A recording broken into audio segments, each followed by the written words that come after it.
Bloody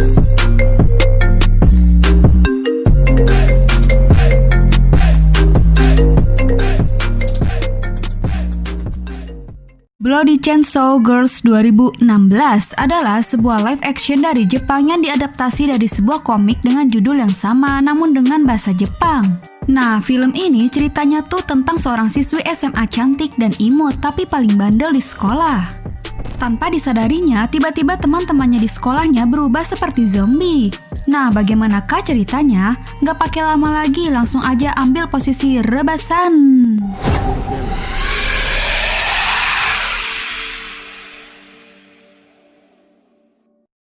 Di awal film ini, kita akan diperlihatkan seorang gadis muda cantik, yaitu seorang siswi SMA Jepang bernama Giko. Di suasana pagi hari yang sejuk itu, Giko sangat bersemangat menggoyah sepedanya untuk pergi ke sekolah. Namun di tengah perjalanan, dia berhenti karena tanpa disengaja dia menabrak siswi lain yang tiba-tiba muncul. Tak lama kemudian, muncul dua siswa lain yang berpenampilan cukup aneh. Yang wanita mukanya pakai topeng dan yang pria terlihat seperti zombie dengan membawa stick baseball. Sementara wanita yang ditabrak Giko sebelumnya telah bangkit kembali seperti zombie.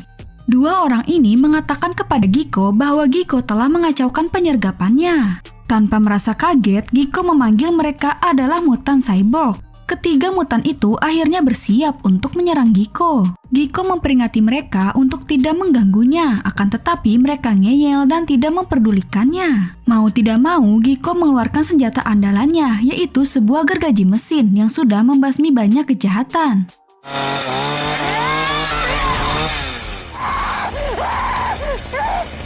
Gergaji mesin itu Giko ayunkan untuk memotong satu persatu bagian tubuh mereka semua.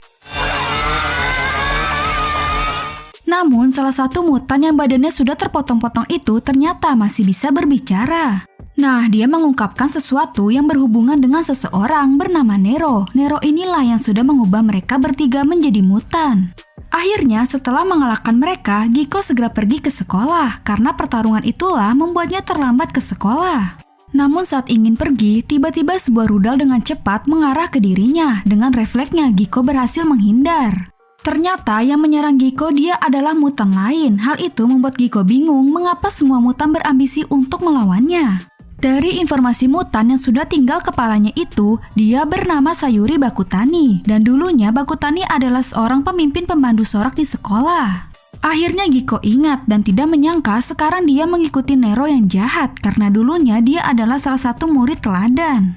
Bakutani memberitahu alasannya kenapa dia sekarang memuja Nero karena hal itu disebabkan kekecewaannya kepada murid nakal yang sudah merusak nama baiknya di sekolah. Karena ulahnya itu, Bakutani dianggap oleh seluruh siswa SMA sebagai pemandu sorak Chaboel yang kelihatan pakaian dalamnya.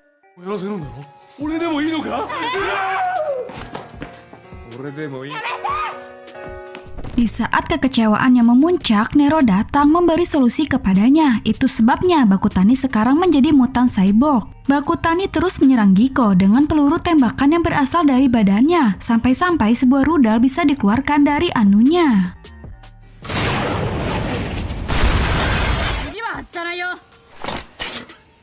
Ketika pelurunya habis, Bakutani meminta bantuan kepada anak buahnya untuk mengisi amunisi ke tubuhnya. Akan tetapi, hal itu terlihat konyol dan Giko mentertawakannya. Dengan kesempatan itulah dia berhasil mengalahkan Bakutani. Namun, meskipun begitu, akhirnya Giko mengobati luka-lukanya. Memang Giko adalah murid yang berbeda dari yang lain. Hanya dialah murid perempuan yang paling nakal di sekolah. Dia suka bolos dan udut di sekolah. Semua siswa di sekolah tidak menyukainya dan memanggil Giko anak bandel. Mungkin karena hal itu juga dari kejadian ini beberapa siswa yang sudah menjadi cyborg berambisi untuk menyerangnya. Akan tetapi walaupun begitu sebenarnya Giko orang yang baik. Kemudian Giko berpikir kenapa Nero telah berbuat seperti ini kepada beberapa siswa. Lalu diperlihatkanlah flashback ketika Giko baru sampai di sekolah. Terlihat seorang guru memeriksa satu persatu murid yang baru datang. Giko dengan santainya membawa gergaji mesin ke sekolah. Tentu hal itu membuat guru keberatan. Namun Giko beralasan bahwa dia membawa gergaji mesin karena keluarganya memiliki usaha jasa potong pohon. Nah, jadinya gergaji mesin itu selalu dibawanya kemanapun. Kemudian datang seorang siswi yang sudah menjadi mutan cyborg, lalu disusul oleh Nero yang baru sampai di sekolah. Nero adalah seorang siswi juga. Guru itu sudah tahu bahwa Nero suka membuat teman-temannya menjadi cyborg, tetapi dia hanya diam saja dan takut kepadanya. Giko yang tengah berpikir, tiba-tiba Bakutani berubah menjadi seorang ninja bertopeng. Sama seperti mutan lainnya, dia berambisi untuk menyerang Giko, namun karena terlambat, dia tidak mau meladeninya. Kemudian Giko dengan segera pergi ke sekolah. Di sekolah terlihat suasana kelas sedikit berantakan. Dan semua siswa tidak ada yang terlihat satupun, hanya Giko sendirian di dalam kelas. Kemudian dia pergi ke ruang guru, bertemu dengan salah satu guru yang tengah bersembunyi. Karena kondisi sekolah sekarang sudah menjadi kacau disebabkan ulah Nero, guru itu sepertinya sangat ketakutan. Giko meminta kewajibannya untuk bisa mengikuti ujian sekolah. Namun tiba-tiba muncul si ninja bertopeng lagi di hadapan Giko. Dia bernama Hanzo.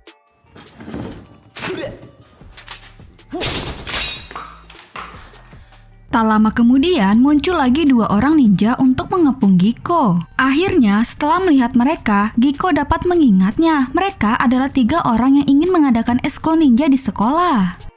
Sebelumnya Giko pernah mengamati mereka ketika sedang berlatih di sekolah, dan Hanzo dulunya adalah seorang wanita. Setiap kali Giko mengamati, ia selalu mentertawakannya dan menganggap eskul ninja bodoh.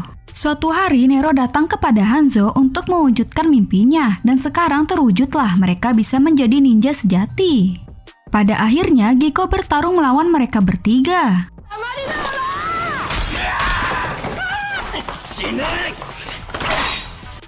Akan tetapi, karena takut waktu untuk mengerjakan ujian habis, Giko melarikan diri dan masuk ke sebuah ruangan eskul kerajinan tangan.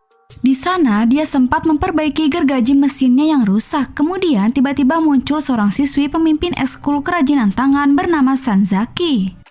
Ternyata terungkap bahwa Nero bekerja sama dengan Sanzaki untuk mempersenjatai mutan cyborg buatannya itu. Sebenarnya, Sanzaki terpaksa bekerja sama dengan Nero, dan dia sekarang meminta Giko untuk bisa mengalahkan Nero. Sanzaki ingin membalas dendam kepada Nero karena teman-teman eskulnya telah diubah menjadi mutan cyborg. Lalu Sanzaki memperbaiki gergaji mesin milik Giko dan sedikit memodifikasinya. Tak lama kemudian muncul lagi Hanzo dan satu temannya. Terjadilah pertarungan seru di antara mereka. Gergaji mesin yang sudah dimodif sekarang bisa mengeluarkan tembakan seperti machigan dan bisa memanjang. Pada akhirnya, Hanzo dan temannya bisa dikalahkan oleh Giko. Dia yang sudah tidak berdaya mengungkapkan kekesalannya terhadap Giko yang sudah membuat eskul ninjanya dibubarkan. Itu sebabnya dia selalu berusaha menyerang Giko. Namun Giko menjelaskan bahwa dia tertawa bukan atas dasar mengejek Hanzo dan teman-temannya, akan tetapi dia mentertawakan kecanduan mereka terhadap sesuatu. Karena sesuatu yang berlebihan itu bisa terlihat bodoh di mata seseorang. Setelah menceramahinya, Hanzo terdiam. Kemudian Giko pergi melanjutkan untuk mengerjakan ujiannya. Nah, setelah selesai, awalnya Giko ingin pulang dan tidak mau membantu Sanzaki. Namun setelah dipertimbangkan, akhirnya dia mau menghadapi Nero. Karena kalau tidak, semua murid di sekolah akan diubah menjadi mutan cyborg. Di tengah berdiskusi, tiba-tiba Nero berbicara melalui speaker pengumuman. Dia sangat tertarik ingin mengubah Giko menjadi mutan. Dulu sebenarnya Nero adalah salah satu murid pintar. Dia selalu bercita-cita menjadi seorang ilmuwan yang hebat. Namun dengan caranya dan ambisinya itu, dia menjadi murid yang selalu diejek dan dibenci teman-temannya. Maka dari itu dia jadi seperti ini dan tidak memiliki teman.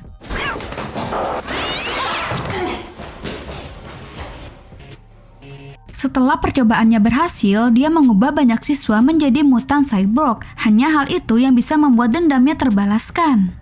Giko mengejar Nero yang lari ke arah basement. Di sana terlihat banyak potongan-potongan tubuh para siswa hasil percobaan Nero.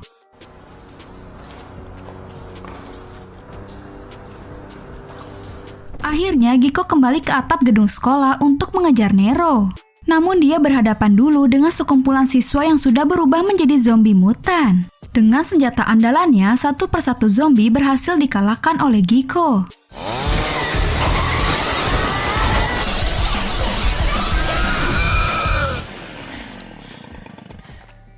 Setelah berhasil mengalahkannya, ia langsung segera ke atas gedung. Di gedung, Nero sudah menantinya. Ternyata Nero menyimpan dendam kepada Giko karena sebelumnya mereka berdua sempat bertemu singkat di tempat yang sama. Nah, di sana Giko mengajak Nero ngobrol singkat dan menganggapnya sebagai teman. Tentu hal itu menyinggung perasaannya Nero. Karena Nero sudah terbiasa tidak memiliki teman, maka dari itu Nero tidak suka dengan arti pertemanan. Kemudian Nero mengeluarkan senjata buatannya, sebuah gergaji mesin yang dibuat oleh jiwa para siswa-siswa yang dipenuhi amarah. Pada akhirnya mereka berdua saling bertarung. Namun di luar perkiraan, gergaji mesin Nero jauh lebih kuat sehingga membuat Giko terluka dan senjatanya rusak. Di saat seperti itu, Giko hampir terdesak, namun tiba-tiba Hanzo datang untuk membantunya. Hanzo berterima kasih kepada Giko karena dia telah menyadarkan jiwanya. Kemudian, Giko dan Hanzo bekerja sama bertarung melawan Nero. Akan tetapi, Hanzo tewas saat dia menjadi tameng untuk melindungi Giko. Di saat bersamaan, Bakutani muncul untuk menghentikan peperangan itu. Bakutani mengingatkan Nero bahwa mereka bertiga yang diasingkan oleh teman-teman di sekolah bisa bekerja sama dan berteman. Namun tak sedikit pun ucapannya didengarkan Nero, malahan dia mengaktifkan bom waktu di dalam tubuh Bakutani. Ternyata semua mutan cyborg buatan Nero sudah ditanami bom peledak. Nero memberi pilihan kepada Bakutani, yaitu untuk membunuh Giko atau mati. Namun Bakutani memilih untuk mati dengan terjun dari atas gedung. Nero semakin terbawa suasana dan emosi. Dia menganggap semua teman-teman di sekolah adalah benda yang hanya bisa dimanfaatkan. Karena hal itu, tiba-tiba gergaji mesinnya berbalik mendukung Giko dan menyukainya.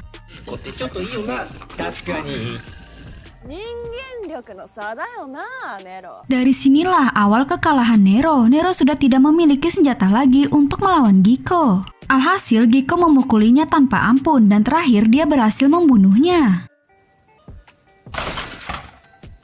Setelah semua sudah selesai, Giko segera pergi dengan membawa potongan lengan Bakutani dan meninggalkan Sanzaki yang baru sadar dari pingsannya. Di depan sekolah, Giko sudah dijemput oleh abangnya. Giko berharap dengan ujian sekolah yang sudah dikerjakannya, dia bisa berhasil lulus dan melanjutkan ke perguruan tinggi. Kemudian mereka pun pulang. Film pun selesai. Nah, bagaimana guys filmnya? Bagian demen anime gore-gore kalau nonton live action ini pasti suka deh. Apalagi adegan si Giko yang membasmi para zombie, keren kan guys? Walaupun dia bandel, tapi tetap dia mau bantu temannya untuk mengakhiri si Nero dan mengembalikan keadaan seperti semula. Dan yang paling penting, apapun kondisinya, sekolah yang paling utama bagi Giko. Terbukti di saat Giko berhadapan dengan para mutan, dia tetap mengerjakan ujian agar bisa lulus. Nah, sampai di sini dulu guys. Terima kasih yang udah nonton. Semoga kalian semua sehat selalu. Sampai jumpa di video selanjutnya.